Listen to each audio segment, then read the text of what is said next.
Hello everyone, welcome back to Etakshila classes. I am Vishal Tanwar and today we are going to start the next session of Dabba series. So in this session we are going to cover the 9th class NCERT of science. अब there's an improvisation in this video. अब grade आया एक तरह से क्या अगर हमने ना पूरी कॉन्टिन्यूस लेंथ नहीं बनाई है पूरी बुक की, हमने इसे दो पार्ट्स में डिवाइड कर दिया है. So in this part 1 we are going to cover first half of the chapters, ठीक है, and in the next half you will cover the rest. तो basically it is a special improvisation for your benefit. क्या होगा, you can see these videos on the go, ठीक है, 15-20 minutes की videos रहेंगी, तो it is beneficial for you as well. And एक new upgrade और है, क्या है उसमें, we are going to insert some of the previous year question, ठीक है. अब जैसे जो CDS 2020 हुआ अभी, ठीक है, नवंबर वाला, उसके भी 3-4 क्वेश्चन हैं, ठीक है. कुछ जो क्वेश्चन हमें दिखे हैं वो भी हमने इसके बीच में डाल दिए हैं, so that you can see how the information is being framed as question and how to analyze the questions information as well, ठीक है. तो ज़्यादा देर नहीं करते, अपन करते हैं स्टार्ट. बट बिफोर दैट अपना ट्रेडिशनल चीज़ तो स्टार्ट करते हैं. डू लाइक द वीडियो, ठीक है, share it as much as possible, show your support and keep learning with Takshashila classes. Crack the crash the like button please, so that our channel may propagate, ठीक है. And do spread the message to others also, your friends, your colleagues और whatsoever, ठीक है, ताकि उनको भी benefit मिले. तो करते हैं स्टार्ट फिर आज का सेशन. So this was the very first box in the NCERT. तो क्या था इसमें, the particles of matter are very small, they are small beyond your imaginations. So basically through this what I want to do is कि आप ना थोड़ा imagination part अपना खोलो, ठीक है. Because if you don't create these things in your mind, तो you can't learn them properly. Science की बेसिक चीज़ यही है कि आपको इमेजिनेशन आपकी स्ट्रांग होनी चाहिए, ठीक है. तो स्टार्ट करते हैं. पहला है transition, that is interconversion of 3 states of matter, ठीक है. सॉलिड होता है, लिक्विड है, फिर गैस है, ठीक है. इनकी 3 स्टेट्स ऑफ मैटर की कन्वर्जन है. तो अभी तक जनरली आपको क्या पता था, सॉलिड से लिक्विड कैसे जाता है, मेल्टिंग से. लिक्विड से गैस कैसे जाता है, इवेपोरेशन करके, है ना. गैस से लिक्विड कैसे जाएगा, कंडेंसेशन. और आपका लिक्विड से सॉलिड कैसे जाता है, फ्रीजिंग से. But this is not the case. अब क्या होता है, इनके टेक्निकल टर्म्स हैं, ठीक है, और यहाँ से UPSC क्वेश्चन उठाता है, वो हम पढ़ेंगे. जैसे अब यहाँ पे आपको चार्ट दिखा रखा है, ठीक है. सॉलिड से लिक्विड कैसे जाता है, फ्यूजन से, ठीक है, मेल्टिंग से नहीं जाता, सॉरी. फिर आता है लिक्विड से गैस कैसे जाता है, वेपराइजेशन से. इवेपोरेशन से नहीं जाता. इवेपोरेशन और वेपराइजेशन में फ़र्क है, मैं आपको बताऊंगा अभी. फिर आता है आपको गैस से लिक्विड, ठीक है. अब इसमें क्या है, ये कैसे जाता है, डेपोजिशन से, ठीक है, गैस से लिक्विड डायरेक्टली. तो अब जब साइकिल रिवर्ट होती है, ठीक है, सॉलिड से लिक्विड कैसे जाएगा, सब्लिमेशन से. आपने देखा होगा कैम्फर होता है, जो आपका कपूर होता है, वो जलाते हैं तो उसका कोई वो नहीं बनता, लिक्विड नहीं बनता, वो सीधा इवेपोरेट हो जाता है, ठीक है. उसके गैस से या लिक्विड वो कैसे जाता है, कंडेंसेशन से. आपने देखा होगा डिस्टिलेशन प्रोसेस होता है, उसमें कंडेंसेशन यूज़ होती है, ठीक है, वाटर जो आपका प्योर वाटर है उसको निकालने के लिए. और लिक्विड से गैस कैसे जाता है, सॉलिडिफिकेशन, ठीक है. बेसिकली जनरल टर्म्स से हम फ्रीजिंग कह देते हैं. तो दिस इज द थिंग. तो अब ये है जो 6 टर्म्स आपको याद करनी है, ठीक है. फ्यूजन, सॉलिड से लिक्विड, ठीक है, vaporisation, liquid to gas, and deposition, that is gas to solid. फिर वापस आते हैं, sublimation, solid to gas, condensation, gas to liquid, फिर सॉलिडिफिकेशन, लिक्विड टू सॉलिड, ठीक है. तो ये आपको चार्ट ना आपके माइंड में बैठा होना चाहिए कैसे होता है, ठीक है. सॉलिड का, लिक्विड का और गैस का, ठीक है. नीचे को आएंगे, पहला क्या है आपका फ्यूजन, फिर आपका लिक्विड से गैस क्या है, आपका वेपराइजेशन, ठीक है. और फिर जब वापस हो जाएंगे, ये क्या है, कंडेंसेशन, ये क्या है, सॉलिडिफिकेशन. और सॉलिड टू गैस का डायरेक्ट वो क्या है, कनेक्शन, मतलब सॉलिड से डायरेक्ट गैस में जाएगा तो सब्लिमेशन, और गैस से डायरेक्ट सॉलिड में जाएगा तो डेपोजिशन, ठीक है ना. तो दीज आर इंपॉर्टेंट थिंग्स. और एक चीज़ आपको इवेपोरेशन और वेपराइजेशन में फ़र्क होना चाहिए. क्या होता है, बेसिकली जो वेपराइजेशन है वो नॉर्मल टेम्परेचर पे भी, जब जो लिक्विड की जो पार्टिकल्स है, बेसिकली जो मॉलिक्यूल्स हैं, ठीक है, वो सरफेस टेंशन को ब्रेक करके एयर में एस्केप कर जाते हैं, तो उसे वेपराइजेशन कहा जाता है. इसका सबसे छोटा एग्जाम्पल मैं आपको कॉमन एग्जाम्पल बताऊँ, जब कपड़े सूखने डालते हो वो वेपराइजेशन की वजह से आपके कपड़े सूखते हैं. क्या होता है, आपने देखा ही है, जैसे कपड़े डले होते हैं सूखने के लिए, तो आप लोग उसे 100 डिग्री टेम्परेचर पे तो वो नहीं डाल देते ना, कि पानी को निकालना है तो इवेपोरेट कैसे होगा. जो आपका पानी है उसका बॉइलिंग पॉइंट कितना है, 100 डिग्री टेम्परेचर, 100 डिग्री सेंटीग्रेड है ना. बट कपड़े क्या होता है, 30 डिग्री में भी सूख जाता है. जैसे सर्दियाँ हैं तो 20 डिग्री सेंटीग्रेड में भी सूख ही रहे हैं कपड़े, धूप में डाल दे रहे हो. तो वो क्यों होता है, जब इनको एनर्जी प्रोवाइड की जाती है इन the form of heat, even in 20 to 30 degree centigrade, तो वो जो अपने सरफेस टेंशन को छोड़ के जब एटमॉस्फेयर में एस्केप कर जाए तो वेपराइजेशन होता है. Evaporation is specifically when you are providing it a particular temperature जिस पे बॉयल करने लग जाए तो उसे इवेपोरेशन कहता है। वहाँ पे जब बॉइलिंग स्टेट में आके वेपर स्टेट फॉर्म कर जाए मॉलिक्यूल्स तो उसे इवेपोरेशन कहते हैं, ठीक है। तो ये मेजर डिफरेंस है, ठीक है। बेसिक अगर आपको और भी कोई डेफिनेशंस पता है, आपको लगती है इंपॉर्टेंट, तो कमेंट सेक्शन में शेयर कीजिए इस चीज़ को, ठीक है। तो evaporation is a technical term under specific condition that is under boiling point. और वेपराइजेशन कैसे है, नॉर्मल पानी भी अगर एस्केप कर रहा है इनटू द एटमॉस्फेयर तो उसे वेपराइजेशन कहते हैं, ठीक है। आगे चलते हैं, ये है स्टेट्स ऑफ मैटर के ऊपर नेक्स्ट क्वेश्चन। अभी तक आपने जनरली पढ़ा होगा कि मैटर की कितनी स्टेट्स होती हैं, 3 है ना, सॉलिड लिक्विड गैस, ये कॉमन सबको पता होता है। बट जो नेक्स्ट एडवांस स्टेट्स हैं, ठीक है, 4th state is plasma and 5th is Bose Einstein condensate. तो इसके बारे में पता होना भी ज़रूरी है क्योंकि इनके यूजेस काफ़ी हैं, ठीक है। और ये फिर इसका क्वेश्चन भी डायरेक्ट आया हुआ है, 2019 में क्वेश्चन था कि मतलब डायरेक्ट बोल दिया हुआ था बोस-आइंस्टाइन कंडेंसेट है ये ये कौन सी फॉर्म है मैटर की, मतलब 5th है 4th है कौन सी है, उसमें डायरेक्ट था 3rd 4th 5th। तो ये आपको पता होना चाहिए कि 5th है, ठीक है। बेसिकली अब आ जाते हैं किस तरह। फर्स्ट स्टेट ऑफ मैटर क्या है, सॉलिड, देन है लिक्विड, देन है गैस, ठीक है। फिर आती है प्लाज्मा चौथी, और लास्ट है आपकी 5th यानी बोस-आइंस्टाइन कंडेंसेट। तो अब इसके बारे में पढ़ लेते हैं, है क्या चीज़ें। प्लाज्मा क्या है, it is a state consisting of super energetic and super excited particles, ठीक है ना। These particles are in the form of ionised gas. अब एक छोटी सी चीज़ मैं आपको बताता हूँ, पार्टिकल्स के अंदर एक्साइटेड पार्टिकल्स का क्या यहाँ पे सिग्निफिकेंस है। बेसिकली जब हम किसी पार्टिकल को एनर्जी प्रोवाइड करते हैं तो उसके अंदर वाइब्रेशंस आनी स्टार्ट हो जाती हैं, ठीक है। वो वाइब्रेशंस इधर मतलब टू एंड फ्रो होती है, up and down, what's ever it may be, ठीक है। तो वो होती है, तो उसे एक्साइटेड स्टेट कहा जाता है। जब वो अपनी एनर्जी से ऊपर वाले लेवल पे आने लग जाए तो उसे एक्साइटेड एनर्जी कहते हैं, मतलब एक्साइटेड स्टेट कहते हैं, और एक्साइटिंग एनर्जी हो जाती है। तो that is the excited particles, ठीक है, जब उनको एनर्जी प्रोवाइड कर दी जाए। तो जब कोई भी अगर सॉलिड को आप प्रोवाइड करोगे एनर्जी तो वो मतलब अपने बॉन्ड्स आपस में तोड़ के इतनी वाइब्रेट करते हैं कि आपस में बॉन्डिंग तोड़ देते हैं और लिक्विड फॉर्म में आ जाते हैं। देखा होगा, लिक्विड को आप एनर्जी प्रोवाइड करोगे तो गैसेस फॉर्म में चल जाते हैं, ठीक है। मतलब बेसिकली जब आप एक्सटर्नल हीट प्रोवाइड करोगे तो अपने बीच के बॉन्ड्स तोड़ के फ्री होने की कोशिश करेंगे, ठीक है ना।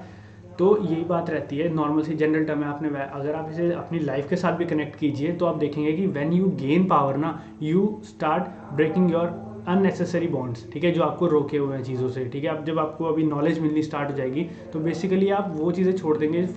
कोई अगर जिसको एनलाइटमेंट आ जाती है पढ़ने की तो वो अपने आप ही सोशल मीडिया कंटेंट को छोड़ देता है, आपको इतना तो पता ही हुआ है ना। तो अब ऐसा रहता है कि इसमें जब प्लाज्मा में क्या होता है, जब गैसियस स्टेट को भी हम एक्स्ट्रा सुपर एनर्जी प्रोवाइड कर रहे हैं तो और ज़्यादा वाइब्रेट करके एक्साइटेड स्टेट में आ जाते हैं, जिससे करके वो एक न्यू स्टेट फॉर्म करते हैं, दैट इज़ प्लाज्मा। अब इसके यूज़ बताया हुआ है यहाँ पे क्या क्या है। देखो, the fluorescent tube and neon sign bulbs consist of plasma, ठीक है। जो आपकी ट्यूबलाइट होती है, फ्लोरेसेंट ट्यूब जिसे कहते हैं, उसके अंदर प्लाज्मा होती है, ठीक है। Inside a neon bulb there is a neon gas and inside fluorescent tube there is helium gas. तो ये हीलियम गैस का यूज नोट कर लो, यूज़ होता है, फ्लोरेसेंट ट्यूब के अंदर यूज़ होती है। तो बेसिकली इन दोनों के अंदर ही गैसेज है, ठीक है। प्लाज्मा इसके अंदर डाल देते हैं। When the gas gets ionised, that is gets charge when electrical energy flows through it, the charging up creates a plasma glowing inside the tube. अब बेसिकली गैस डाल रखी है, हीलियम है, चाहे आपकी नियॉन है, ठीक है। जब उसे सुपर एक्साइटेड स्टेट में मतलब एनर्जी प्रोवाइड करेंगे हीटिंग के थ्रू तो वो सुपर एक्साइटेड स्टेट में जाएगी और प्लाज्मा हो जाएगा वहाँ पे। प्लाज्मा क्या ग्लो करता है, ठीक है। तो थ्रू दैट ग्लोइंग तो ये चीज़ फॉर्मिंग हो जाती है, this charging up creates a plasma, ठीक है ना। Plasma glows with special colour depending on the nature of the gas. वैसे हीलियम है तो उसका डिफरेंट कलर होगा, नियॉन डाला तो उसका डिफरेंट कलर होगा, ठीक है ना। अब देखो, sun and the stars glow because of the presence of plasma in them.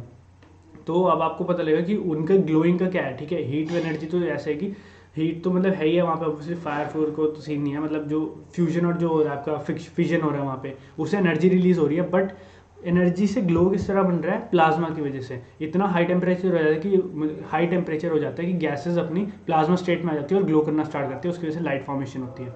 तो यहाँ पे आपने काफ़ी इंपॉर्टेंट चीज़ें पढ़ ली। एक तो हीलियम का यूज़, ठीक है, नियॉन का यूज़ कहाँ पे होते हैं, बल्ब्स और फ्लोरेसेंट ट्यूब्स में, ठीक है। प्लाज्मा फॉर्म कैसे होता है, हाई टेम्परेचर पे जाके गैस को जब एक्साइटेड स्टेट में पहुँचा दिया जाए तो वो प्लाज्मा में बन जाता है और प्लाज्मा ग्लो करता है। ये बातें यहाँ पे इंपॉर्टेंट है। और चौथी स्टेट है प्लाज्मा, ठीक है, ये याद रखना है। अब आते हैं बोस-आइंस्टाइन कंडेंसेट के ऊपर। ये क्या है, अब इसमें दो एमिनेंट पर्सनैलिटीज़ हैं, इसके बारे में क्वेश्चन पूछा हुआ है, ठीक है। एक थे एस.एन. बोस, ये हमारे इंडिया के थे फिजिसिस्ट, और एल्बर्ट आइंस्टाइन। इन्होंने इसकी कैलकुलेशन स्टार्ट की थी और इनकी कैलकुलेशन के बेस के ऊपर आइंस्टाइन ने उसे प्रॉपर फ्रेम किया था कि this is the 5th state of matter. इसके अलावा सत्येंद्र नाथ बोस थे, ठीक है, he had done some calculation on the 5th state of matter. Building on his calculation, Albert Einstein predicted a new state of matter, that is Bose Einstein condensate. ठीक है। फिर इन्होंने उस टाइम सिर्फ थेरेटिकली प्रूव किया था कि ऐसी स्टेट फॉर्म हो सकती है, इट इज़ अचीवेबल। फिर 2001 में, ठीक है, 3 आपके अमेरिकन साइंटिस्ट थे, एरिक ए, कॉर्नेल और वोल्फगैंग, ठीक है। इन तीनों ने मिलकर, यूएस के थे, इन्होंने ये वाली स्टेट अचीव की अप्लाइड फिजिक्स की फॉर्म में, जो अप्लाइड फिजिक्स की ब्रांच होती है उसके थे ये, इन्होंने उसे अचीव किया and for that they got the Nobel prize, ठीक है। अब जो Bose Einstein condensator, it is found by cooling a gas for on extremely low density about 100,000 of the density of normal air to super low temperature. अब इसमें क्या होता है, condensation की जाती है, बेसिकली बहुत लो डेंसिटी गैस को लिया जाता है, ठीक है, उसकी कंडेंसेशन करते हैं super low temperature, in the sense -70 -80 इस तरह ले जाई जाती है, ठीक है। उसका एक कंडेंसेशन फॉर्म हो जाती है, जो कंडेंसेट फॉर्म होता है उसे कहा गया है बोस-आइंस्टाइन कंडेंसेट, ठीक है ना। तो it is the 5th state of matter, ये आपको याद रखना है बस। तो स्टेट्स ऑफ मैटर आपको याद होगी, सॉलिड, लिक्विड, गैस, ठीक है, प्लाज्मा, और आपकी लास्ट क्या है, बोस-आइंस्टाइन कंडेंसेट, BES। तो इसमें इतना था, आगे चलते हैं अच्छे से एलॉयज़ के ऊपर, ठीक है। ये नेक्स्ट चैप्टर आया था एलॉयज़। अब आपने एलॉयज़ मिक्सचर के बारे में पढ़ा ही होगा, ठीक है। एक होता है मिक्सचर, एक होता है कोलॉइड, एक होता है एलॉय, ठीक है। एलॉय तो चलो अलग चीज़ है, मिक्सचर हो गया, कोलॉइड हो गया, तो ये चीज़ें होती हैं, थोड़ा इसके बारे में पढ़ना है हमने। मिक्सचर क्या होते हैं कि कोई भी दो कंपाउंड जिन्हें फिजिकली मिक्स कर दिया हो, for example you mix sand and clay, ठीक है, या फिर देयर आर मैनी एग्जांपल्स। और कंपाउंड क्या होता है जो बेसिकली केमिकली फॉर्म्ड हो चुके हो, जैसे जो आपका NaCl होता है, ठीक है। जब उन्हें सोल्यूशन उनका बनाया जाता है तो सोडियम हाइड्रोक्साइड का किसी HCl के साथ डालेंगे तो NaOH फॉर्म होता है H2 के साथ। दैट इज़ अ कंपाउंड, उनको फिजिकल मेथड से सेपरेट नहीं किया जा सकता। अब अगर नमक बन गया तो आप नमक के पार्टिकल को सेपरेट थोड़ी कर सकते हो, सोडियम और क्लोराइड में नहीं कर सकते ना, तो वो होता है compound. Other than that mixture क्या होता है, मिक्सचर को आप फिजिकली सेपरेट कर सकते हो। मिक्सचर क्या है, जैसे आप फॉर सपोज क्ले और सैंड का ले लें तो उसका मिक्सचर कितने आराम से सॉल्व हो जाएगा। आप उसे बीकर में रख दीजिए, ठीक है, पानी डालें तो जो सैंड होगी वो सेपरेट रहेगी और जो क्ले है वो ऑब्वियसली सेपरेटेड रहेगी बीकर के अंदर, ठीक है। तो मिक्सचर ये होता है कि मिक्सचर को फिजिकली मेथड से आप सेपरेट कर सकते हो। जैसे ग्रेन और हस्क होती है, आपने देखा होगा सेपरेशन टेक्निक होती है, उसको झाड़ते हैं कि मतलब अगर आपने फार्मिंग मेथड्स में देखा हो, चेक कीजिएगा इंटरनेट पे, आपको इमेजेस भी मिल जाएंगी, ठीक है, सेपरेशन ऑफ हस्क फ्रॉम हे, तो वो भी मिक्सचर होता है। तो मिक्सचर को सेपरेट किया जा सकता है। फिर आते हैं एलॉयज़।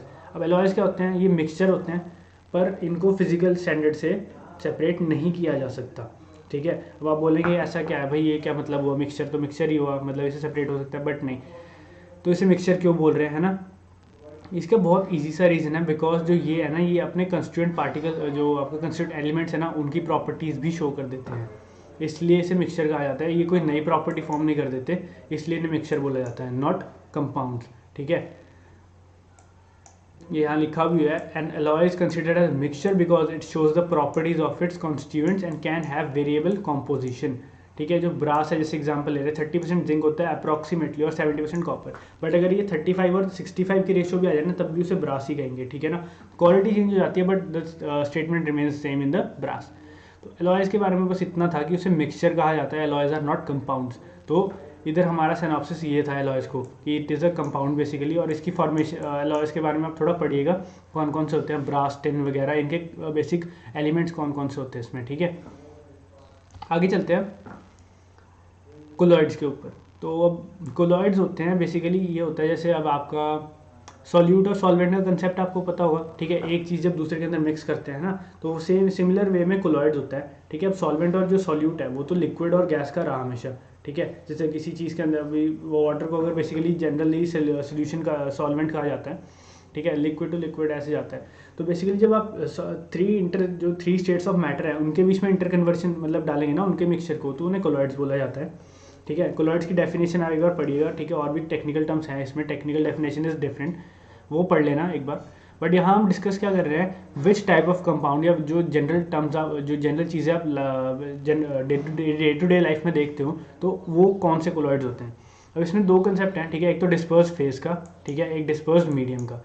अभी होता क्या है, डिस्पर्स फेज कौन सा है, मतलब जो पार्टिकल डिस्पर्स हो रहा है, मतलब जो पार्टिकल किसी चीज़ के अंदर मिक्स होने जा रहा है, ठीक है ना। डिस्पर्स मीडियम क्या है, जिसके अंदर मिक्स हुआ जाएगा, ठीक है। जैसे आप नमक और पानी का एग्जांपल ले लो, नींबू पानी का, खारे पानी का, उसमें नमक को पानी में डाला जाता है तो खारा हो जाता है ना, तो उसमें डिस्पर्स फेज कौन सा हुआ, नमक, और डिस्पर्स मीडियम कौन सा हुआ, पानी, ठीक है। मीडियम क्या होता है, जिसके अंदर जाया जाए। तो पहले हम पढ़ते हैं, ठीक है, क्या है लिक्विड टू गैस, तो उसे क्या कहते हैं, एरोसोल। तो फॉग, क्लाउड और मिस्ट उसके एग्जाम्पल है, ठीक है। जब लिक्विड गैस के अंदर मिक्स किया जाता है तो एरोसोल बन जाते हैं, ठीक है। तो उसके एग्जाम्पल आपको ये मिल गया फॉग, क्लाउड्स और मिस्ट। सिमिलरली जब जो सॉलिड मीडियम है उसको गैस के अंदर मिक्स किया जाए तो क्या बनता है, तो उसे भी एरोसोल कहा जाता है, but that are smoke and automobile exhaust, that is why they are very much harmful for your respiratory system, ठीक है। बॉडी के अंदर बहुत सॉलिड सब्सटेंस की डिपोजिशन होनी स्टार्ट हो जाती है। Then is the gas to liquid, ठीक है। जब गैस लिक्विड के अंदर होती है तो उसे फोम कहते हैं, उसको लड़ को कहते हैं फोम।